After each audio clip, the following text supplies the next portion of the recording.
한국 경주의 어느 관광지. 스페인 왕실 여성과 친구들이 벼랑간 스페인어로 크게 소리를 지릅니다. 소란스러움에 주변 사람들이 웅성거리며 모두 쳐다보는데요. 이 여성들은 다른 사람들의 눈빛을 보며 미안해하긴커녕 오히려 웃음을 짓습니다. 일본 교토에 먼저 방문 후 한국에 방문하면서 양국의 차이에 크게 놀랐다는 스페인 여성들입니다. 감동이 좋다.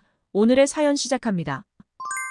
안녕하세요. 저는 스페인에 살고 있는 대학생 마르타라고 합니다. 저는 스페인 왕실의 피가 이어져 있지만 사실 왕위 계승서열 순위로 보면 거의 순위가 없다고 볼 수 있죠. 그만큼 먼 친척이지만 그래도 왕족의 혈통이라는 건 제게 있어서 큰 자부심입니다. 왕실에서 지원도 있어서 저는 어릴 때 먹고 사는 걱정을 많이 하지는 않고 자라왔어요. 대학교에서도 제 전공인 경영학보다는 역사 동아리에서 제가 좋아하는 역사를 더 열심히 탐구하고 있죠. 어느 날 저와 역사 동아리에서 제일 친한 소피아, 이사벨라는 방학 중에 해외여행을 가기로 의기투합했어요. 유럽의 역사는 저희가 이미 알고 있는 부분이 많아서 아시아 쪽에 흥미가 많은 때였는데요. 중국도 역사가 오래됐지만 워낙 이미지가 안 좋았어서 첫 번째로 꼽은 나라는 일본이었죠. 일본은 세계적으로 사람들이 예의 바르다고 정평이 나 있는 나라였고 기본적으로 선진국이니까 웬만한 인프라는 다 갖추어져 있을 것이라고 판단했어요. 그 다음엔 일본 바로 옆이고 10년 전부터 꾸준히 인기가 많아지고 있는 한국도 포함했어요. 그리고 양국 모두에서 천년고도란 이름으로 불리고 있는 일본의 교토와 한국의 경주를 저희 여행 후보지로 정했습니다. 과연 두 곳을 다 가본 뒤에 저희는 어느 나라가 더 좋아질지 궁금했어요. 교토는 약 800년부터 1800년대까지 일본의 수도였던 곳이에요. 중국 당나라 수도 장안을 모방해서 만들었죠. 역사가 오래되어 유네스코에도 등록된 멋진 유적지가 많은데요. 특히 정원은 전 세계적으로 영향을 끼쳤다는 평을 듣고 있으며 대형 불교 사찰도 있고 목조 건축과 종교 건축이 유명한 곳입니다. 가기 전부터 저희는 오래된 동양의 도시와 건축물들을 볼 생각에 너무 설렜어요. 보통 오랫동안 수도였던 도시는 도시만이 가진 그 자체의 분위기가 있잖아요. 고즈넉하지만 예전엔 번성했던 도시의 구조라든가 지금도 이해할 수 없는 오래전의 신기한 과학기술들 그리고 대도시에서 느낄 수 없는 묘한 기운이 있는 것 같아요. 저희는 숙소에 짐을 풀자마자 신나서 관광지로 출발했답니다. 역시나 교토는 전통 문화와 역사적인 명소들이 잘 보존되어 있고 저희 예상대로 조용하고 평화로운 분위기의 도시였어요. 그런데 하루 이틀 지나면서 저희는 예상 못한 불편함을 느끼기 시작했어요. 이곳이 오래된 도시라 그런지 일본이라 그런지 모르겠지만 일본은 아직 너무 아날로그 방식이더라고요. 일단 카드를 쓰려고 하는데 아직도 현금만 받는 곳이 너무나 많았어요. 하루 이틀 만에 저희가 환전한 엔화가 모두 동나고 말았죠. 음식점이든 옷가게든 모두 현금을 요구하는 경우가 많아 항상 동전 지갑을 가지고 다녀야 했고 계좌에서 돈을 빼서 현금을 써야 했으니 ATM 수수료도 계속 발생했어요. 그렇다고 한 번에 많이씩 갖고 다니기엔 번거롭기도 했지만 분실이나 소매치기가 불안해서 그렇게 하기가 무섭기도 했죠. 또 오래된 냄새가 나고 지저분한 건축물들도 생각보다 꽤 있었습니다. 알고 보니 오래된 건축물이 부동산 침체 여파로 인해서 그대로 방치되고 있는 경우도 많다고 해요. 가장 큰 교토역의 근처 남쪽 방면으로만 조금만 내려왔을 뿐인데 방치되어 있는 집들이 너무 많았고 이런 곳들은 사람이 살지 않아서 지나가기만 해도 으슥하고 무서운 분위기가 풍겨왔어요. 여기에 일본 문화 특유의 눈치를 많이 봐야 하는 점이 너무 힘들었어요. 일본은 흔히 말해 조용하고 예의 바르다는 이미지가 있었는데 그 이미지 이면에는 민폐를 끼치면 안 된다라는 사고방식이 강하게 자리 잡고 있죠. 문제는 이것이 극도로 강하다 보니 나만 지키는 것이 아니라 남한테도 엄청 깐깐하게 요구한다는 것이었어요. 예전엔 칭찬하던 일본인들의 국민성이 저희가 겪게 되자 문화 차이로 인해 너무나 힘들더군요. 하나 예를 들자면 일본의 전철과 버스는 지나칠 정도로 조용합니다. 만약 전화라도 울린다 치면 사람들이 모두 무시무시한 얼굴로 그 사람을 째려보죠. 하루는 저도 갑자기 어머니가 연락이 와서 무슨 일 있나 하고 지하철에서 전화를 받았는데요. 작은 목소리로 소근거리며 통화를 했는데도 중년의 아주머니께서 매서운 눈으로 저를 째려봐 식은 땀이 흘렀습니다. 물론 공공장소에서 큰 소리로 떠들면 안 되겠지만 그래도 부득이한 상황은 이해해주면 참 좋을 텐데 매정하게도 그런 부분에 있어서 배려가 없더군요.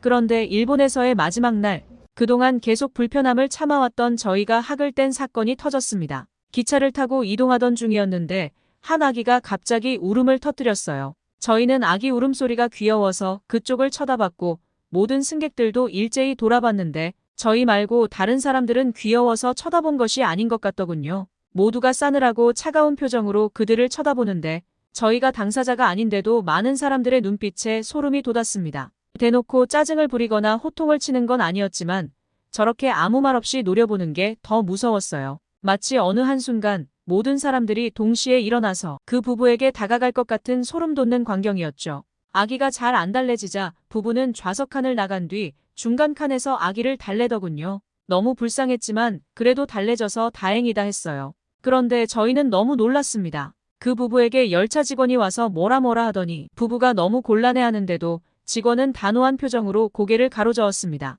그리고 몇 분 뒤 부부는 짐을 싸서 다음 역에서 내리더군요. 저희 셋은 눈빛을 교환하며 놀라서 벌어지는 입을 막았습니다. 일본어를 못하지만 직원이 그들을 내리게 한 것을 알 수 있었어요. 성인도 아니고 아기가 울었는데 내리게 하다니요? 그렇게 다들 싸늘한 눈빛을 보내더니 직원에게 신고까지 한 모양이었습니다. 그날 저희 모두는 얼른 한국으로 가고 싶어졌어요. 이젠 숙소에서도 지나치게 조용하게 있어야 하는 것까지 불편하게 느껴졌어요. 언제나 저희가 모르게 조용히 뭔가가 일어나고 있을 것 같은 불안감이 너무 싫었습니다. 일본은 예상대로 유럽에 비해 훨씬 깔끔하고 조용한 나라였지만 왠지 조용한 공포영화 같은 기분이었어요. 아시아는 다 이런가? 해서 한국에 가는 게 많이 불안했지만 그래도 비행기표를 변경할 순 없기에 다음날 서둘러서 경주로 향했습니다. 일본에서 경주까지 오는 내내 저희는 정말 일본과 충격적인 차이를 느꼈어요. 훨씬 활기찬 분위기와 발전한 느낌 때문이랄까요? 한국이 더 소란스럽긴 하지만 일본보다 더 사람 사는 것 같은 분위기였고 또 시설도 교통도 훨씬 앞서 있는 느낌이었어요. 버스 좌석은 크고 넓었고 제 옆에는 휴대폰을 충전할 수 있는 단자가 있더군요. 기사님은 무거운 짐을 모두 실어주시면서도 너무나 친절하고 따뜻하셨어요. 그뿐인가요? 일본에서는 어디에서 관람을 해도 항상 극도로 조용하게 즐겨야 했는데 한국인들은 항상 즐겁고 유쾌했어요. 일본인보다 시끄럽지만 중국인처럼 불쾌한 시끄러움은 아닌 그 중간 느낌이었습니다. 아이들도 뛰어놀고 소리 지르면 혼나기도 하고 즐거운 모습이었죠. 한국에서도 다른 사람에게 신뢰되지 않게 행동해야 하지만 스스로를 억누르면서까지 하지는 않더군요. 이제 좀 사람 사는 곳에 온 것 같았어요. 관광을 다니면 저희에게 관심을 가져주며 어디서 왔냐고 말을 거는 사람들도 있었고요. 유튜브를 하는 사람들인지 휴대폰을 들고 다니는 사람도 많았습니다. 한국에서 너무 기분이 들뜨자 한국에 먼저 왔다가 일본에 갔다면 상처도 안 받았을 텐데 하는 아쉬움이 들었어요. 그냥 일본은 좀 이상하네 하고 말았을 테니까요. 그래도 일본만 갔다가 돌아가지 않았어서 천만다행이에요. 사실 역사 유적지라고 해서 쥐 죽은 듯이 있어야 했던 건 일본이 처음이었습니다.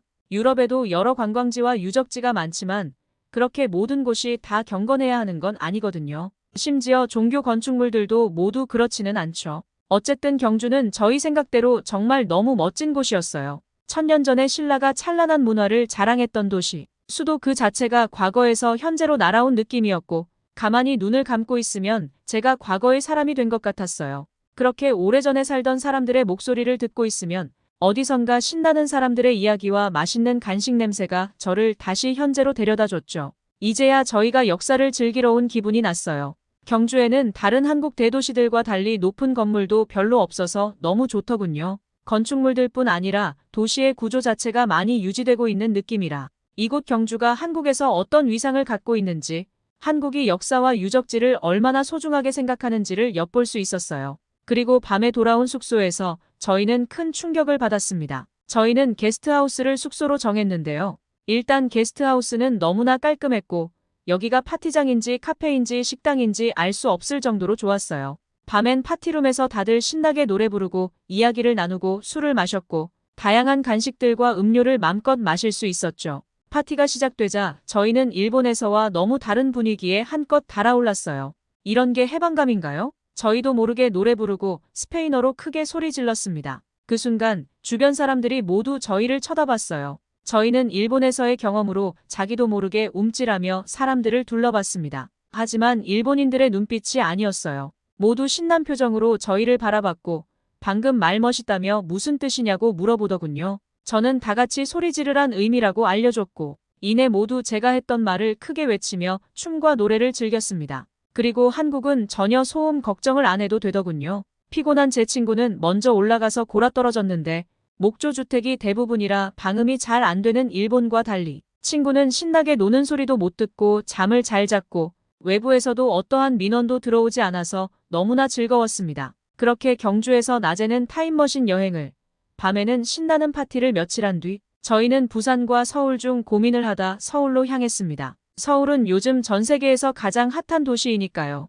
저희가 좋아하는 궁궐로 가기 위해 탔던 지하철은 마치 우리가 2040년에 있는 것 아닌가 하는 느낌이 들 정도였어요. 크기도 크고 내부도 너무나 깔끔하고 세련되더라고요. 스페인 지하철은 느낌상 내부 공간의 크기가 서울 지하철의 절반 정도 되는 것 같은데요. 좌석과 반대편 좌석 사이의 거리를 약간 과장해서 표현하자면 마치 식당에서 저와 같은 테이블에 앉아있는 지인 정도 되는 거리에 다른 사람이 앉아있죠. 그리고 청결은 또 어떻고요? 대체 청소를 하루에도 몇 번은 하는 것인지 냄새도 없고 너무 깨끗해서 서울은 부자들만 지하철을 타는 건가 하는 생각까지 들 정도였죠. 아참, 스페인 지하철에서 외국인들이 잘 모르고 실수하는 것 중 하나가 바로 열린 벨인데요. 승강장에 도착하면 버튼을 눌러야 문이 열린답니다. 그런데 한국은 알아서 열리니까 편하더군요. 무료 와이파이도 잡히니까 지하철에서 걱정 없이 여행 정보를 찾기도 너무 편했어요. 이 많은 사람들이 타는 지하철이 이렇게 깔끔하게 유지되고 또 와이파이도 무료로 제공한다고? 대체 한국은 얼마나 부자 나라인 거지? 하며 저희는 지하철에서 이미 눈이 튀어나올 정도로 감탄을 했었죠. 부산이 아닌 서울로 선택한 것은 너무나 탁월한 선택이었던 것 같아요. 이렇게 크고 세련된 대도시를 아마 유럽에선 볼 수 없을 거예요. 경주에서도 유적지를 많이 봤지만 서울에도 고궁이 많이 있기에 저희는 하루가 짧게 관광을 했습니다. 한국 전통의 미가 살아있는 북촌 한옥마을을 구경하고 서울 한복판에 위치한 인사동에서 오래된 조각이나 회화 같은 예술품을 보는 것도 정말로 즐거운 시간이었어요. 한복을 입고 경복궁과 덕수궁을 다닐 땐 저희가 과거 한국의 공주가 된 기분이었답니다. 그렇게 관광을 하고 나오면 오래된 궁궐 바로 옆에는 커다란 빌딩들과 최첨단 인프라가 있는 것이 너무 신기했어요. 몇백 년 된 전통과 지구에서 가장 앞선 현대적 인프라를 함께 누릴 수 있는 도시. 이래서 요즘 서울하는 구나 하는 생각이 들었죠. 여행을 마치면서 저희는 일본과 한국에 대해 이야기를 나누었어요. 교토의 유적지는 정말 좋았지만 일본 문화는 너무 힘들었죠. 한국은 경주와 서울 모두 저희에게 완벽한 만족을 주었어요. 전통과 현대, 친절과 기술을 모두 느낄 수 있는 여행이었습니다. 만장일치로 한국이 일본보다 좋다는 결론을 내리며 여행을 마무리했답니다. 며칠 만에 이렇게 좋은 기억을 안겨준 한국과 한국인에게 감사합니다. 구독자가 귀한 신생 채널이라 여러분의 구독 한 번이 정말 큰 힘이 됩니다. 구독해주시면 힘이 나서 열심히 만들게요. 알림 받고 기분 좋은 이야기를 만나보세요. 끝까지 시청해주셔서 감사합니다.